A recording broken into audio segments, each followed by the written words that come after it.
welcome back, ladies and gentlemen. That sounds extremely weird to say at this point in time, but welcome back, ladies and gentlemen, to our recap review of the. Is it still MGM Plus, or is it Yes. has it changed to something else? I don't be knowing nowadays. MGM is owned by Amazon, so there's no telling anymore. It's But the today MGM we Plus. Yeah. hit MGM Plus show Godfather of Harlem. We are here to talk about finally the return, season 4 of this amazing show. It's your boy Lucas. It's my guy Nate here. What is going on this evening, sir? Nothing too much, man. Ready to get into it.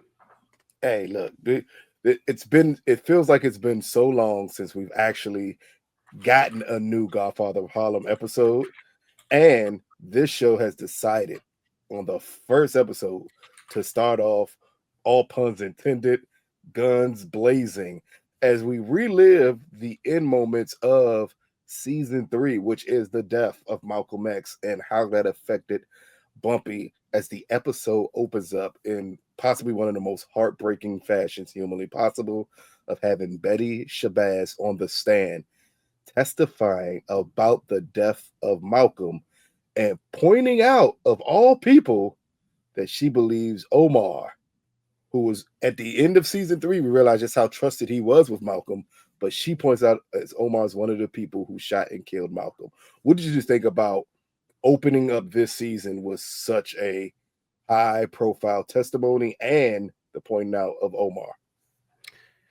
So you are right. The last time Godfather of Harlem was aired was March 26th, 2023. So definitely over about over 2 years now since the Yeah. return. So that's incredible. But glad to have him back for season 4. It was what needed to happen to really stir up the drama. We know Betty was very pro Malcolm in a way that Bumpy was, but just in a different capacity. The time they spent and sort of them both being sort of advocates for the community in different ways.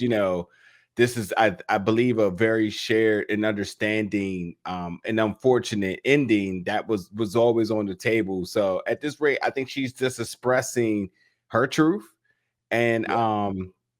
and her hurt and her maybe even her way of grieving by pointing at Omar. But at the same time too, she's not really just shooting in the dark. I mean, Omar once tempted, was very against Malcolm at times, of the events of last season. So it's a sophisticated guess, and she's not too wrong about it. Not to mention, I mean, I don't know. We're not here to say if justice was truly served here, as we I know, was about based to point that on out. the capacity of the show and based on whatever historically you may know. But at the end of the day, I think it's a sophisticated guess that she made, but it also is very much driven in, I would say, hurt and more or less grieving. Yes, that's what I was about to point out, because this is what makes this so good and extremely interesting. Is they stuck with the historical relevance of her testifying that they killed her husband, even though now we know, and has come out within the last 2-3 years, none of that was true. Not meaning her thoughts of it wasn't true, but that those men weren't the actual people who killed them. But it's just great to see them stick to that point and say, hey, in this moment, with everything that was going on, his wife, the person who loved him more than anybody else in the world, she thought these men took out her husband. And she did it's a beautiful scene at the beginning of this, as it's a flashback and Betty on the stand, and she brings up that, Omar is the one who tried to make it seem like a different gun was on the scene. And they go back to show you exactly that. And it lends to her believing this is the person who killed Malcolm. It was just an amazing way to start off this episode before we get into the best theme song humanly possible on television. Yeah, what should a wife do? I mean, in very rare cases, when has a wife Mhm. fully not expressed truly emotionally um who they feel is the suspected killer? Um is It's probably, yeah, Yeah, I was just gonna say it's just it's a norm, but at the end of the day, like, listen, her husband's not coming back. She was, from the different times that he left out the door, she sort of made peace that knowing that he may never come back. And the different times, even when they, sort of had that intuition that this could be it, Malcolm was very passionate in knowing that, like, his life meant more than hiding behind closed doors or not being in the front of the crowd. He understood that, and I think she made peace with it. But now that it's reality, again, this is where the hurt, the grieving, and all that really comes into play. And again, because it was a matter of fact, she's first hand was almost killed from the different attempts of the house being burned and the kids being in danger. So Omar, again, the shoe fits here. And what else would you had expected in this case? Exactly. That's what makes this an amazing beginning of the episode. But let's go on to the next thing that happened as we see here Bumpy at the new and improved Geechee. We see him, Mamie. We see Chin playing at the club. We see everybody humanly possible having fun. But then we see Chin tell Bumpy that Joe is about to get out of prison and how they're going to handle this. What did you just think about this introduction back to these characters again? Because this seems so happy from where we left them at the end of last season for all of them to be with each other and celebrating at this point. 18 months passed. And if I believe correctly, that puts us at about like 1978, 79. We're definitely in the late 70s here with everything. Maybe 77, 76, 77, somewhere in that area. I'm just not 100% sure. We're definitely not in the 80s, just on some things. Bumpy doesn't survive to the 80s. Yes, exactly. We're definitely not in the 80s. But yeah, 18 months has passed and all has been good. Like the families, the business is running. Chin is happy. Never really see Chin happy. But nobody likes Colombo. So the fact that he comes in is just like, oh man, disturbance in the peace. What are we going to do? But Bumpy is out of the business. He's trying to turn legit. And Chin has a good working deal, making money, having fun, all as well. So I think it's just a quick status update, which I love that we didn't spend a whole episode on what's everybody up to. And we just got quick proxies of everybody saying happy, happy, happy, happy. But here's the potential, this is going to shake things up a little bit. Let's see how it plays out. Exactly. But speaking of things that take an entire episode, and unfortunately bringing up people who are clearly not happy, next up we get Elise as she is going to prison to visit Omar. This is where Omar tells Elise that he was offered a deal, 15 years to life if he just confesses to doing this. And down to Elise telling him you can't do it because this is something you didn't do. But this is when we first get the big conspiracy of Malcolm's death, of Elise saying that she's going after the people who killed Malcolm, and she knows it's the government agencies that did this and not anybody in the Muslim community. The only one I want to talk about here is, what did you just think about them touching on that this was a conspiracy back then that we know now is kind of true, that she brings it, that they use Elise to bring this up, amongst a lot of things they use her to do in this episode, but they use her to bring this up. I'll be honest and say that, based on how news and information that covered out about this stuff over the years, the FBI wasn't so quite clean with their intentions.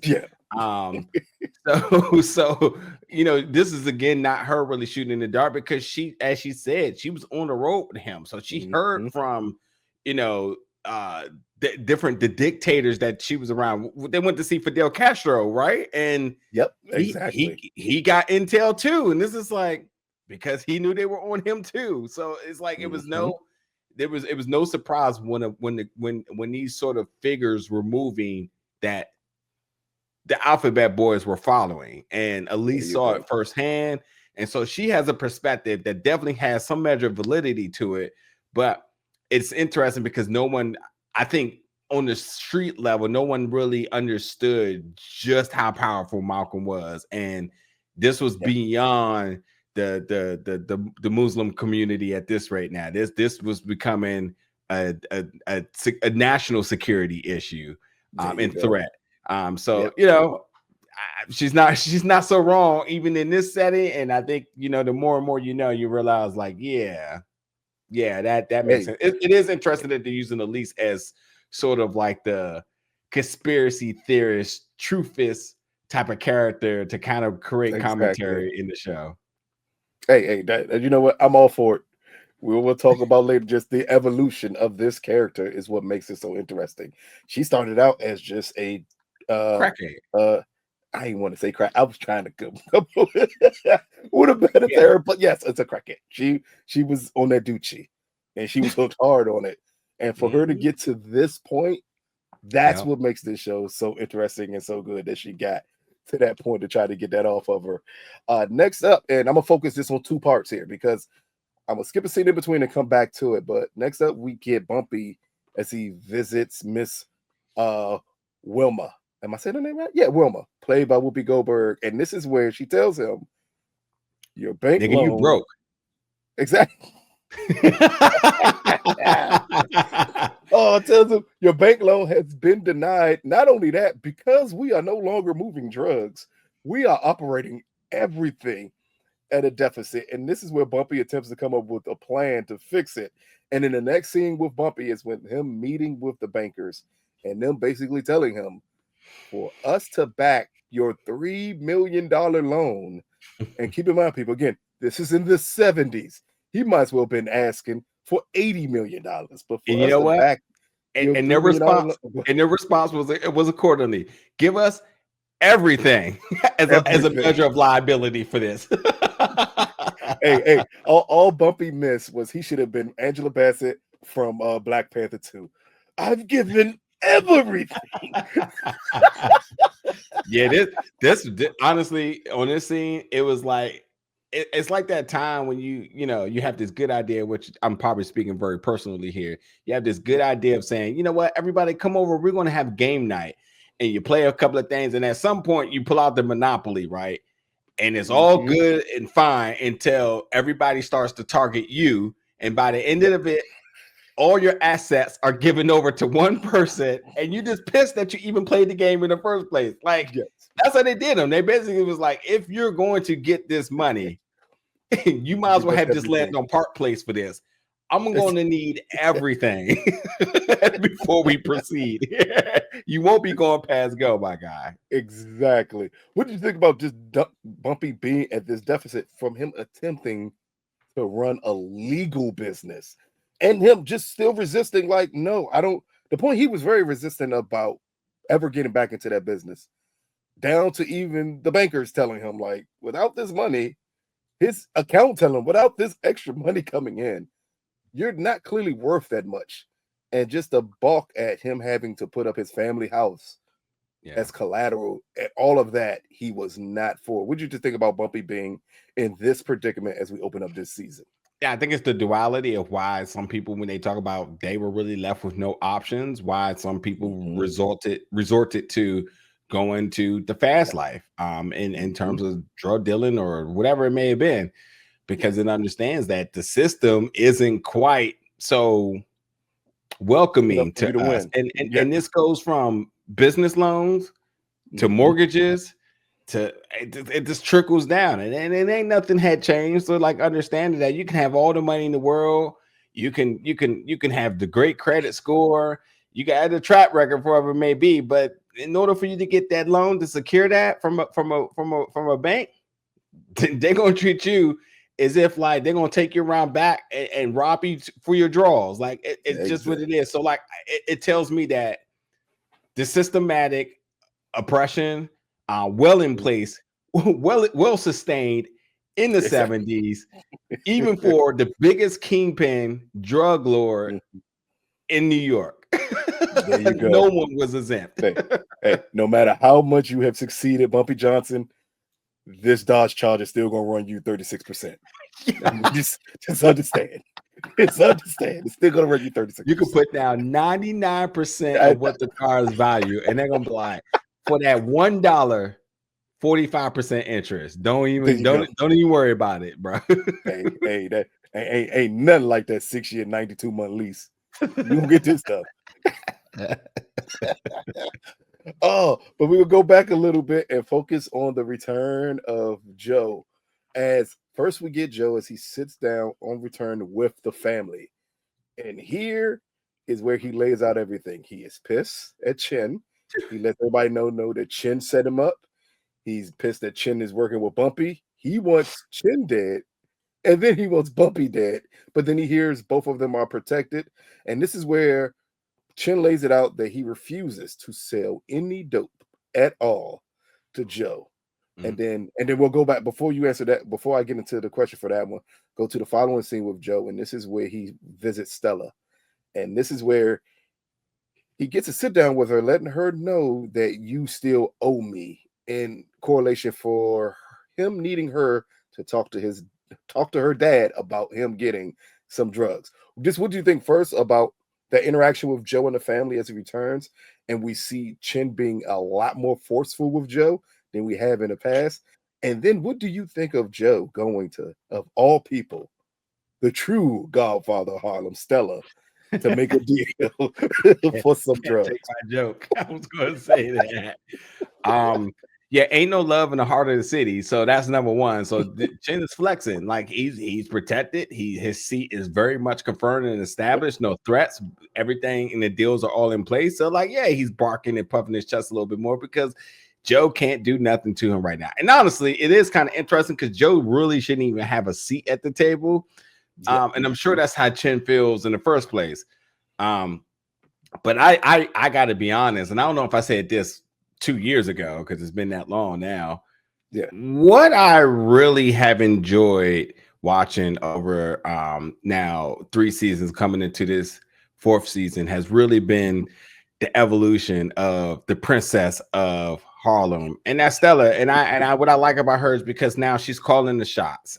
It wasn't that she almost it's not like she desired to have a place in the business, but she did want to have some measure of relevance and not just be, you know, behind doors and just, you know, be at the mercy of her father, which obviously they've been bumping heads for a long time. But like seeing that like now she's going to be playing chess and not checkers is super interesting. But what I really, and I know I've said this in last season, is that while Joe was the one that I felt like saw the light in her and the potential, it's funny how that might be a little bit like detrimental to what goes on with him behind this. So like I really can't wait to see, and I think what's going to be interesting in this scene where her loyalty is going to align down the season. Now, granted, you're thinking, is it between her father Chin or Joe Colombo? The third option is it to herself, which I would not just be surprised at all if Stella starts to really get her hands wet in all the business decisions and so on. So it's interesting to see. But this favor aspect, yeah, okay, Joe, good luck. I'm not so. Exactly. Well, amazingly, the next scene is, well, not the next scene, but the next scene involving Stella is her actually going to Chin and telling him, I think you need to set this meeting up with Joe. Here it establishes between Stella and Chin that now she has become, is it consigliere? I think I'm saying it right. For like she's the person he's leaning on to for information, and kind of the streets know that Stella is the one he's leaning on for this type of information. We just never thought we would get to the point of Stella going to Chin about him needing to set up a meeting for business when she was very adamant against everything Chin was doing at one point in time. Yeah. It catches you completely off guard. But the following scene of Stella and Chin is where we get back to Mamie as she believes she's come up with a plan that can possibly help Bumpy. At the same time, this is where Elise goes to Bumpy and asks for help for Omar, and she gets the full backlash here of Bumpy, who still in the end blames Omar for everything he did to Malcolm, even if he knows he wasn't the person that killed Malcolm. He still feels he should be punished. Because what do you think about one, Mamie coming up with a plan to try to help Bumpy, and Elise deciding in the end the only person she could think of that can help save Omar is one of the people she knows who hates him the most? I mean, desperate times come for desperate measures, I guess. Yeah, I think Nomar's sort of noble approach to all of this is him making peace with. I mean, I think he knew it was his writing was on the wall once he jumped the different mosques that he was attending, and obviously his attempt to assassinate Malcolm before, you know, the borrowed time, I would say, after that was nothing more than that. So, you know, I think it's an interesting dynamic, but I think what's his name who's playing them, I think he's doing a fantastic job and really bringing us in emotionally, understanding like this man literally knows that this is it, locked in, or even if he got out, no matter what it is, the writing's on the wall. So, you know, the love is the reason why, you know, she would make the desperate attempts to try to do what she can. But yeah, but going back to Bumpy and his wife, I mean, that's sort of been her role for now 3 seasons, is that when Bumpy gets in a jam, she sits him at the table and lays out the papers. Here's your options. So, you know, that's why they, you know, as they say, there's always a good woman behind every man. And I think she just continues to show that that, you know, she's always going to be pro him and helping him in everything that he has to, that he's either trying to accomplish or in some way trying to prevent. What do you think about her believing at this point in time? And then we'll get into her meeting with Thero, of her going to the man who fired her from helping the community because her husband was a drug dealer, and her thinking, maybe I can talk him into investing in you because you're going to help rebuild Harlem. Do you think it's just her by being naive, or just is she just like Elise, and that's why we see both of them in this scene, is that desperate times call for desperate measures? Man, I don't know, but I also think she knows she has a lot of influence. I think she knows that she can walk into any room and garner a meeting and catch attention. So I think she's just one of hers, like just showing how resourceful she is. It's interesting because the parents are both resourceful in different ways, politically, and I don't know what you kind of call Bumpy's connections, but he has a system of them, you know. So I think the duality between the two, we just see it in different ways time after time. Well, let's quickly we're gonna run through 3 quick things. First, we get talk Elise testifying, not much here to talk about. She gets on the stand, super emotional, decides to basically let her know it wasn't the educated brother in the suit, it was all of these other alphabet boys that killed Malcolm, and everything goes haywire. We get Mamie as she meets with Cyril about investing in Bumpy's business. And when Cyril's being extremely truthful with her, and basically ends their conversation by saying, Black criminals don't get away with anything. White criminals can get away with everything. And it just puts notice to her in her place exactly how things are going to go. And then finally we get Stella as she goes to Joe and lets him know the meeting is set up. My dad's going to meet with you, and we could try to work something out here. I don't think it's much to talk about of all 3 of those things, because it's later on things that happen that brings us right back to those moments. But the following scene is Dale and Nate, who, again, I absolutely love seeing these two interact with each other at any given time. They notice someone is selling drugs outside of the Geechee, when outside of the Geechee is supposed to be completely off limits. Next up, we see Chin as he not even just that too. Yeah, like obviously you don't sell on somebody else's blocking territory, but also because they're so out of it that they're just like, wait a minute, like who in the world has the audacity to be doing this right now. And the block is supposed to be protected by Chin. So it's really supposed to be no one selling outside of the Geechee or anywhere near it for any reason. And then next up is Geechee attempting to partner. I said Geechee. Chin attempting to partner with Bumpy with his expansion.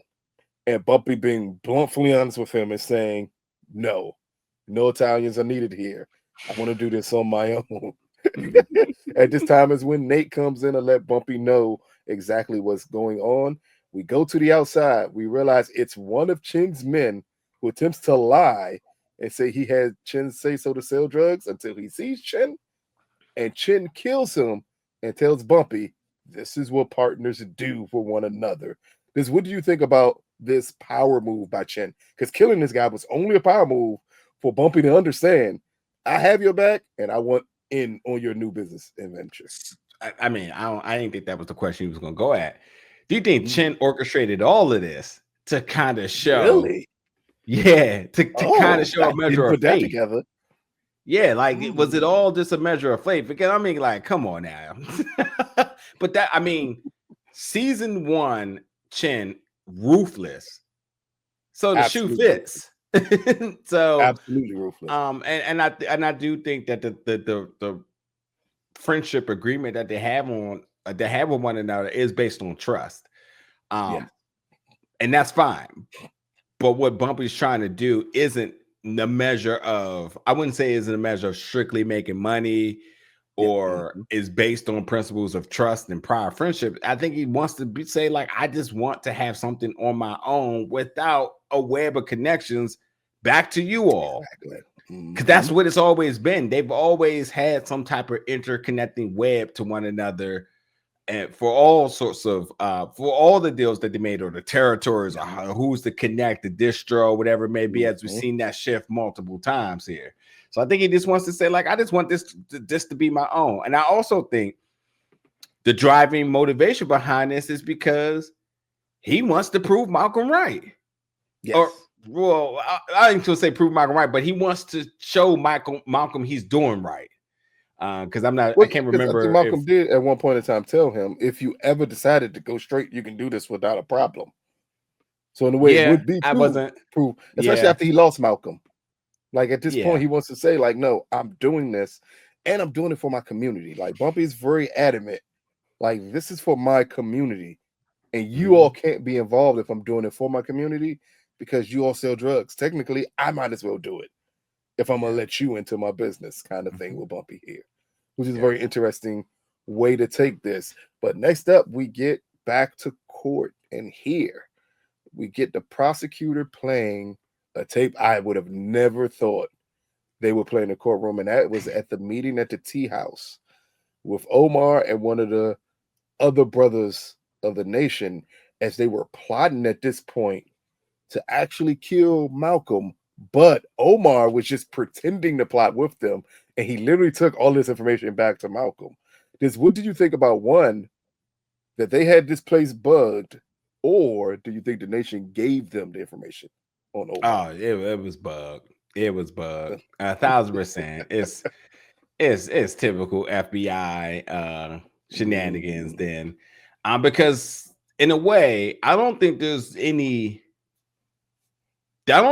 ever been any historical evidence or proof that the Muslim community has ever worked alongside of the FBI or anything. Sure, there's informants planted and all that other stuff, but that's that's a whole different type of beast here. You saying like, hey, we'll surrender this for you for whatever reason, because even at the end of the day, I think it still would have been at their best interest to or even maybe within some measure of the religion to protect Omar. Because maybe they wouldn't feel he did it. I don't know really the stance there, but I just don't see any collaborative effort between the two. So yeah, FBI bugged it. And in fact, we know they did because they were bugging Malcolm's house. So everywhere he went, everything humanly possible. If you were black and had a name, they was like, nope, get all the information in the world on them. Like we can't have you niggas running around here free, willy-nilly trying to get rights for people. How dare you? But next up, we get Bumpy and the crew as they get together, attempting to come up with ways to come up with the money to get this loan. Here is when we realize that Nate took the drugs off of the guy, which I'm confused at what point in time he had time to actually take the drugs, but he took Yeah. the drugs off of Chin's guy who Chin killed, and he offers to sell that. And this is where Bumpy gives, I want to say, his most stringent answer of we are not drug dealers anymore at all. And he takes the drugs and gives it back to Chin. And Chin acknowledges, you could have sold this and I would have known nothing about it. And here again is Chin offering now to go 50-50 with Bumpy on the endeavor, meaning Chin would completely fund it and they would split the profit 50-50. And yet and still, Bumpy tells him no. It's the same thing over and over again here. There's not much Ten to talk toes about here because down. Bumpy was very adamant of a no. There's not much to Yeah. talk about here past that no. Yeah, Next but up, I go will ahead. say, besides the fact that the no had a little bit more aggression this time, this is Yeah. definitely more like a fuck no. Exactly. Just like that black mama, didn't I tell your ass no? Like I can't Yep. keep on repeating myself to you over and over again. Yeah, Chin thought he was going to go ask his dad this time. He going to get a different answer. Yeah, answer still no. Exactly. Next up, we have Joe here as he's plotting after Stella tells him about the meetup. He's right here plotting to kill Chin at the meetup here. And I'm gonna skip to the next scene with this because I think that's the more important part here. After he attempts to set up this kill meet for Chin, he does everything humanly possible. We see the complete setup happening, only for Joe to arrive at the restaurant, and it's Stella at the restaurant, not Chin. And then Stella tells him, my father never trusted you at all. She even points out the people who were the killers in the room who was there to kill him. And then she lets him know, you can buy drugs, but it will only be through me. And not only that, but in true Godfather of Harlem standard, Stella lets him know, I want a little bit off of the top also.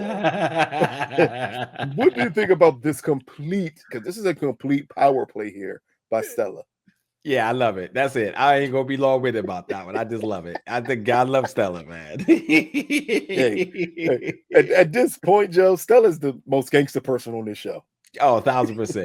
Hey, And that says a lot because there has been some tyrants over the last few yes, seasons, and that comes off the limb of Joe being that last season. So yeah. yeah. And I'll just say this before we get to the next one. In a show with Vincent D'Onofrio and Forrest Whitaker, two of the best living actors going, you're having in this first, especially this first episode of this season, three women, main characters of this show, completely leading and showing power in different ways. Whether it be Elise with Omar and just her resiliency to find out the truth, whether it be Mamie who thinks I can make any deal humanly possible and no one can stop me, or it be Kingpin Stella who out this joint just running everything humanly possible.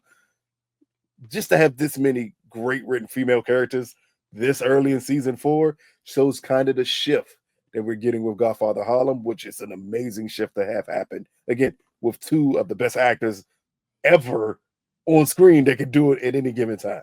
I'll be honest, I wouldn't even say this is the shift this season because last season there wasn't much Vincent in it at all. Because he was locked up. So the fact of the matter that, what's his name that plays Joe Colombo steps in to kind of fill those shoes. Yeah. I think even before that, I mean, Lucy Fry was constantly on screen doing her thing. So I would say that across the board, the ensemble cast here is stacked.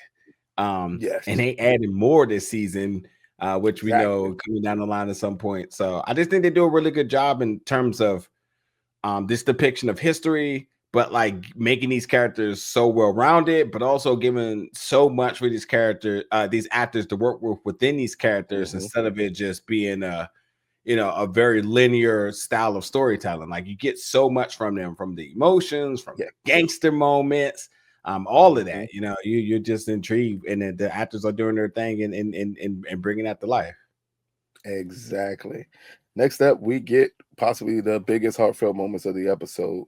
First, we get Elise as she meets with Sister Sandra, as she tries to get Sister Sandra to testify that she knows Omar had absolutely nothing to do with the murder of Malcolm. But here is the flip of Sister Sandra, one telling Elise, I heard him talk about killing Malcolm multiple times. Listen, I'm glad that this scene had to happen because if you remember, Yes. you kind of caught her eardropping before, and you were wondering, like, in terms of where that was going to play a part Mhm. in Yes. Not Mal only that, and then she brings up, whistleblowing potentially. yeah, and then she also brings up about Bumpy getting her hooked on drugs and him killing her husband. But Yeah, and yet it's season still, one, they brought that all the yes, way back from season one, which I that's was what like, makes this damn. amazing. Yeah, For people who completely possibly forgot about that, because yeah, I know the scene most people remember about season one. I'm not gonna say it. I literally had somebody tell me today, talking about, you remember that scene in season one where Bumpy found them guys who raped Elise, and he had, I said, I'm not, we're not going there. I know about yeah, Big Dick Buster. That's fine. Everybody remembers that scene from season one. That's the scene you remember. But for here, just to bring this back up to fruition and let her know she has no hard feelings towards her. They say, yeah, you're not your father. You didn't yeah, do this stuff to me. He did this stuff to me. But yeah, I'm still not going to testify on Omar's behalf because I witnessed him do too much or say too much stuff about wanting Malcolm dead. And in the very next scene, we get Elise as she goes back to prison to visit Omar and her tell him, I wish I wouldn't have talked you out of taking this deal. And this is where you get the emotional relevance of their relationship here, as he also breaks down as he's talking to her just about everything and about him possibly coming to the understanding that maybe it's meant for him to be punished for it. And he's just going to leave it up to Allah to see whatever happens to him. What did you think about the transition for Elise in this scene to go to someone who she thinks is going to help her, and that person gives her the blunt, honest truth, and then her to go to Omar and realize that he's kind of understandably come to this decision that whatever happens, happens, and I'm going to be fine with uh I was thinking most people when they go to jail, they find Allah for protection. I feel like Omar is at this rate saying like, well, about that car. it. Yes, I think I kind of ran out of options here. I don't know. It's beautiful. All yeah, this does is put a period at the end of the sentence in terms of the fact that they were really in love and Elise did everything she yeah. could to protect him, to save him, and to show him that she did. And Omar, looking back, and this is sort of how arts sort of are when you think about, and even as the fans, you think about all the things that could have been done different to prevent getting to this point. And I think that was sort of just a capsulating moment of saying, like, yeah, this is it. This is really it. So I'm more or less intrigued now. I mean, like, how much more Omar do we get? What's going to be his experience in jail? I kind of got some thoughts, but like, yeah, as you said, like, really the evolution of now Elise and what she becomes is going to be Mhm. more and more interesting. Exactly. I think that's Yeah, going to be the most most likely that's going to be a running theme of this season. Possibly going to be her attempting to find ways to help save Omar, which will make sense because this is the first person she's truly loved on the show. And everything they've been through for them to be at this point, she's proven she's not going to give up on him because Elise gives up on nothing. So it's just nice to see that that part of her is still alive and is living through her she passion to help she got off. save She Omar. gave up on no drugs. No, I said she didn't give up anything, and then I thought about the drugs, but I didn't want to say she gave up on drugs because that'd be the most fucked up thing to say. If only you tried harder to stay on that rock, you could have did it. She damn Oh, sure was dancing around very close to her end, but hey, good day she gave multiple up on that times. one. Next up, we get Chin going back to the Geechee because, I mean, how many times can you tell me no before you give me a yes? Yeah. He goes then. This time he gives Bumpy an even better deal of a 60-40 split this time. And this is where Bumpy does exactly what Bumpy has done this entire episode with Chin. He rejects Chin's proposal again. But here is where we get the flip of Chin. At first, it was nice, Chin. I'm willing to make this deal with you. Now it is forceful Chin here as he threatens Bumpy and everything Bumpy has to let him know you're only here because I allow you to be here. Mhm. And you're not going to reject this deal without it being consequences of it. And Bumpy standing up and letting Chin know, one, you don't scare me. If this is going to lead to a war, it's just going to have to lead to a war. What did you think about this reversal? And reversal from the beginning of the episode where they are so happy and joyful with one another. And it takes at this point for you to be like, that's the old Bumpy and Chin that I miss. This is them at odds all over again. Yeah, I mean, just how long did we think they were going to be buddy? Like, let's be honest. Let me tell you. Let me tell you what's interesting about this. Vincent D'Onofrio loves conflicted characters. Yes. Whether it is Chin or whether it is the Kingpin in Daredevil.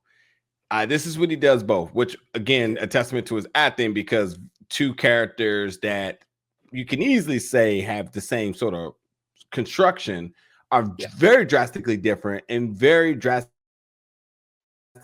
acted.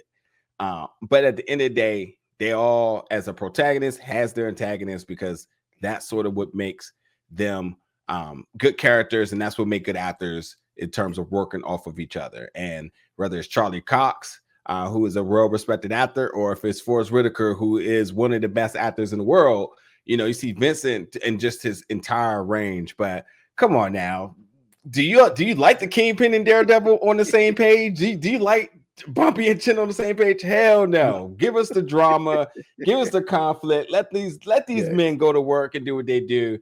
So I'm glad that they pulled the rug under for anybody who was think they were going to just be team this entire time and like take down the families and restore peace in New York or whatever it is you might have been hoping for. Like we was about to see Ebony and Ivory or Michael Jackson and Paul McCartney singing The Girl Is Mine on this show. They're like, nah, buddy, that ain't what this is. Yeah.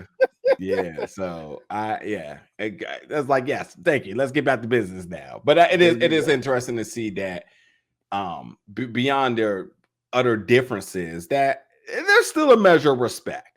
Mm-hmm. But Bumpy stands 10 toes down because he wants this to be his end of the day. And he also doesn't want the ghost of Malcolm visiting him all the time. So he got to get this done. Exactly. Next up, we get, speaking of Ghost of Malcolm, we get all three of the defendants in his trial convicted of his murders. Not much to talk about here. This is just a sad moment for Elise to stand in this courtroom and hear that Omar is now going to jail for the murder of Malcolm X. And we close out the episode with Mamie as she's at home comforting Bumpy, just to let Bumpy know that first, it is a good thing that you're not selling drugs. Don't ever think that's something you need to go back to. And she also tells him to take the bank's offer. And then at the end, we see Bumpy do just that as he signs over everything just to get his dream off the ground. So, sir, what did you think about the first episode, season 4 of Godfather of Harlem? All right, so you very casually scrolled over something that was significant in the courtroom scene. First of all, the two other gentlemen that they showed, it's always interesting about when these sorts of assassinations and things happen, like just sort of who's assigned responsibility here. And I thought it was interesting that they didn't address the other two at any capacity of this. Now, granted, based on last season and watching it, we can confidently say that we know it was two shooters that was in there. I think one came right down the aisle and one kind of flanked around the corner. I believe it was two. I believe historically, from historical accounts, people are essentially stating that it was two. But this shows you that, like, in another perspective, like they're showing there was three people that did it. Whether it's truthful or not, three people had to be pinned for this because we need to move on from this. Yeah, well, it's been also proven now that these two men, and that's one reason I glanced over it. It's been proven already that these two men are actually innocent. So Yes, when yes. they Oh, jailed all of them, that's right. yeah, And yeah, yeah, I forget. Did one and did the one died in jail, and then I I want to believe say one one was of the other got supposed out. to get released. I forget. It was Yeah, and I something think his recent with this family stuff. sued, and is currently, I think there's still currently a huge lawsuit going on after Yeah, the Netflix doc really sparked everything with the Malcolm X historian comes out and yeah, proved beyond a shadow of a doubt that these yeah, men had nothing to do with Malcolm's death. So yeah, yeah, it's proven that yeah, these men are innocent, but I think that's the ongoing thing here. I think they wanted just to focus on Omar yeah. because Omar's an interesting one. Part of the story is Omar. Yeah. I'm just surprised that they didn't make people hit the text, considering Yeah, that like these were basically two. Again, there's two people assigned to this, three people assigned to yeah. this, and this Mhm. is not the only thing. There's been folks also assigned to responsibility of things that have proven to be wrong, because in a way it's like, hey, if we do this, we can also just turn the page on this and it just be done. But that's Yeah. not actually what I was even going to bring up. What I was really going to bring up was there was a couple of people in the back standing in there with black leather, a very Oh, the Panthers. recognizable aesthetic to them. And again, if from the news and stuff about the new castings and whatnot, it's interesting that they had an interest in this case too, and that's the Black Panther Party, and them being present in the courtroom and witnessing the injustice. I think to them, I think it's safe to say this played a very pivotal part in terms of their interest in terms of Harlem, amongst other things as well. But I think it was a very Mhm. subtle and smart introduction in terms of saying like, why, how did they get here, and why are they here, and what was Yeah, their exactly. importance here and whatnot? Because you can say whatever you want about them, but at the end of the day, I think what's going to be highlighted in this is really about the good that they try to accomplish, but also that their philosophy sort of aligns with Malcolm X in terms of by any means necessary. An So, extreme version of Malcolm X. so there's sort of there was sort of a measure of by proxy appreciation for this guy, and they wanted to see how this was going to play out firsthand because they wanted to see exactly how they're going to respond to what's going on. So I fully appreciated the very subtle A nod to the Black Panthers in the yeah. back. And then also, Elise looking back with that look that I'm sure is going to be viral when she looked back at a homegirl, thinking like, probably could have had, the sense of like, I won't say like sadness, but like the sense of like she's pissed. Like at this rate, she's Yes. pissed. Now Yeah. hearing the Yeah. verdict, now the man that she loved is gone. The tears that already been ran dry. But that was a sense of like, all right, yeah. But also her look at the Black Panthers. It's sort of her like, what's my next move now? So as she I thought said, you were she's going to the try and look of do Betty. everything. And yeah, I thought that's the look he was going to bring up because Betty's look at that courtroom was very stern. Of like, no, I don't care, and I don't know if it's I don't care they killed my husband or I don't care because somebody has to be punished for killing my husband. yeah, yeah, yeah, All of them yeah, are part of the nation, and she's always blamed the nation for everything bad that has happened, that was going on with Malcolm. yeah. Again, it's so many. It's like again, big old belt. It's like wrestling. It's so much stuff going on here. I don't know Yeah. if Different Malcolm storylines. is solo and the Black Panthers are Jacob Fatu shaking in the back of the courtroom waiting for everything to happen.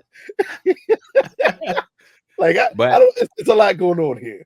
it is for that very quick scene. There is a lot to say with that. Like the Black Panthers being so close to Betty lets you know, like, Yeah. did they pay a visit? Did they want to get some Mhm. insight on this? Are they looking back, seeing that was justice served because of how she saw it? Or did they need to come see what they saw might be their truth? Was this a measure of Mhm. honor? Was this also a measure of protection as well? Because we do know that at times, not that I ever seen it happen in the courtroom, but sometimes Yeah. people come to clean up their jobs, and Exactly. maybe she needed that that detail that I'm sure Extraness. she wished her husband might have had just at night. Yeah, 18 months earlier. Exactly. That's it's interesting thing to take there. But what did Yeah. what do you think about Bumpy's closeout here? Yeah, I Between mean the wife coming in his deal. clutch. Yeah, wife coming in clutch, hitting it from the 3-point line to say, do what you gotta do, get it right. And give the crooks everything. Exactly. So yeah, first episode was a banger, man. I really do think this is one of the dopest shows on television, and it continuously elevates, it continuously get better. And like again, we know because of how they promoted this that this is still very early in the season in terms of things to expect, because we haven't even seen any of the new cast members yet.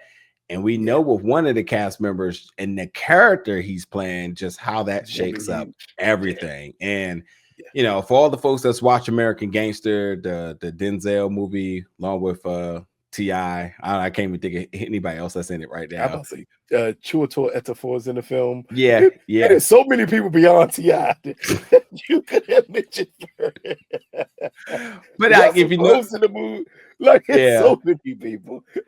Yeah, if you watch that movie, then you know, you're probably eagerly waiting to say, where is the connection in the timeline here? At some point, we know it gets to that. We know where we're at now. What does that middle look like? And for me as the fan, I'm wondering just how slow we're going to go, because I don't want to get to the finish line. But obviously, what's going to be interesting is whenever they decide to pull the plug on the show, which they have not said this was the final season. So it looks like we're still good to go, which means that the timeline, we just skipped 18 months. So that's a bold move, knowing just how long, but yet Bumpy has how least of time we have that left with this. So it's going to be interesting to see, you know, how much time we cover, what's going to ultimately be the end, and then when do we ultimately get into the American Gangster portion of the Bumpy Johnson story and so on. So can't wait. Now spinoffs, sign me up. Now that could be it. I mean, there does become a new Godfather of Harlem once Bumpy is, you know, and I think it's highly important to pay attention to. Technically, Bumpy was only alive 5 years from when he was released from prison until he passed away. Yeah, we are very close to that time frame. So again, just how are they going to go about showing everything? And you're never going to cancel a show with Forrest Whitaker on it. You would have to give it. No one's canceling the show with Forrest Whitaker on it. I don't care if only 2 people watched. It could be Forrest and his brother, and you're still going to keep the show. You're like, look, well, it's Forrest Whitaker. I can't cancel the show. So, audience, what do you all think about the return of Godfather of Harlem here in season 4?